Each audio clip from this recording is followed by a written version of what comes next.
Sebelumnya di sini saya akan menjelaskan latar belakang dari materi ini. Latar belakang dalam materi ini yaitu perkembangan teknologi informasi berperan penting di berbagai bidang seperti bidang perdagangan, pendidikan, sosial, perbankan, dan kesehatan. Nah, salah satu penerapannya adalah penggunaan basis data atau database yang mempermudah proses pendataan dan penyebaran informasi. Dalam dunia pendidikan, perpustakaan menjadi institusi penting yang menyediakan berbagai sumber informasi untuk mendukung kegiatan belajar dan penelitian. Nah, diperlukan sistem database ini mampu mengelola data secara cepat, mudah, dan akurat. Perencanaan basis data ini bertujuan untuk memenuhi kebutuhan pengguna serta mendukung proses pengolahan data. Selanjutnya yaitu ada konsep dasar dari si database. Nah, database sendiri merupakan kumpulan informasi yang disimpan dalam komputer secara sistematik sehingga dapat diperiksa menggunakan suatu program komputer untuk memperoleh informasi dari basis data tersebut. Komponen dalam basis data ini yang pertama ada data, di mana data dapat disimpan secara terintegrasi dan data dapat dipakai secara bersama-sama. Yang kedua ada hardware, di mana hardware ini merupakan peralatan yang dapat menyimpan database seperti hard disk, CD, dan lain-lain. Terus peralatan output dan input device, dan yang terakhir adalah peralatan komunikasi data. Yang ketiga ada software, di mana software ini berfungsi sebagai perantara antara pemilik dengan data fisilik. Software pada database dapat berupa DMS, yaitu Database Management System, dan program-program aplikasi dan prosedur-prosedur. Yang terakhir ada user. User sendiri terbagi menjadi 4 klasifikasi. Yang pertama ada sistem engineer, yaitu suatu tenaga ahli yang bertanggung jawab atas pemasangan sistem basis data. Terus yang kedua ada database administrator atau DBA, yaitu orang atau tim yang bertugas mengelola sistem database secara keseluruhan. Dan yang ketiga itu ada programmer, di mana orang atau tim yang membuat program aplikasi yang mengakses database dengan menggunakan bahasa programmer. Terus yang keempat itu ada end user, di mana end user ini adalah orang yang mengakses database melalui terminal dengan menggunakan query language atau program aplikasi yang dibuat oleh programmer. Baik, berikutnya itu terdapat kelebihan dan kekurangan database. Kelebihannya yaitu terkontrolnya kerangkapan data, inkonsistensi, lalu terpeliharanya keselarasan data. Data-data dapat dipakai secara bersama-sama, memudahkan penerapan standarisasi, memudahkan penerapan batasan-batasan pengamanan, terpeliharanya integritas data, lalu terpeliharanya keseimbangan atas perbedaan kebutuhan data dari setiap aplikasi. Lalu berikutnya itu program atau data independen. Selanjutnya yaitu kekurangan database. Yang pertama, mahal dalam implementasinya. Yang kedua, rumit atau kompleks. Penanganan proses recovery dan backup sulit. Kerusakan pada sistem basis data dapat mempengaruhi departemen yang terkait. Berikutnya itu penjelasan setiap entitas pada sistem di atas adalah sebagai berikut. Yang pertama yaitu entitas buku merupakan entitas yang memiliki 6 atribut. Atribut-atribut tersebut terdiri atas 1 primary key dan 5 atribut biasa. Yang kedua yaitu entitas petugas merupakan entitas yang memiliki 4 atribut.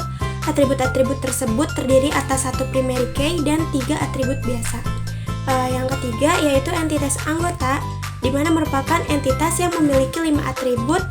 Atribut-atribut tersebut terdiri atas 1 primary key dan 4 atribut biasa.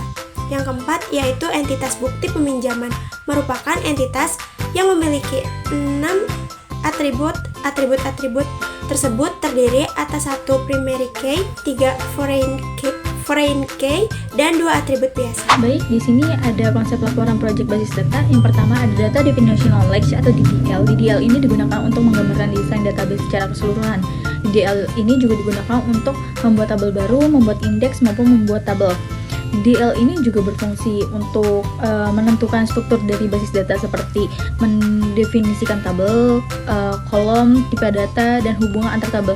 Contoh perintah di DL ini antara lainnya ada create table, alter table, drop table, dan juga create index. DL ini juga membantu memastikan bahwa desain database tersusun secara logis dan sesuai kebutuhan sistem. Yang kedua ini ada data manipulation knowledge atau DML. DML ini juga digunakan untuk melakukan manipulasi dan pengambilan data pada suatu database, seperti pengambilan data baru ke dalam suatu data, menghapus data dari suatu database, dan mengubah data ini ke database. Untuk DML ini digunakan untuk berinteraksi langsung dengan data yang tersimpan. Pemerintah DML juga seperti search, insert, update, dan delete digunakan untuk mengambil, menambah, memperbarui, atau menghapus. Dengan ini juga pengguna database memungkinkan pengelolaan isi data secara fleksibel. Untuk yang ketiga ini ada start procedure, yang dimana blok program ini dapat dipanggil berulang kali untuk menjalankan perintah tertentu sehingga eksekusi perintah menjadi lebih efisien dan terpusat di server. Database dapat dieksekusi kapan aja tanpa menulis ulang kodenya. Terus juga proses pengolahan datanya juga menjadi lebih cepat, aman, karena logika bisnis ini disimpan seperti langsung dari server. User juga menghitung total penjualan per bulan dapat dijalankan dengan satu pemanggilan. Selanjutnya ada phone station. Phone station ini metode atau subprogram yang digunakan untuk menjalankan perintah tertentu sesuai tujuan. Dalam MySQL tersedia berbagai fungsi bawaan untuk memudahkan proses pengolahan data seperti mencari nilai minimum, menghitung rata-rata, dan menjumlah nilai. Retention ini juga biasanya mengembalikan satu nilai hasil. Fungsi dapat digunakan di dalam query untuk membantu perhitungan atau manipulasi data. Misalnya, fungsi ini digunakan untuk menghitung rata-rata atau menilai kolom tertentu. Dan yang terakhir ada trigger. Trigger ini kode prosedural yang berjalan otomatis ketika terjadinya perubahan data pada tabel atau tampilan di database.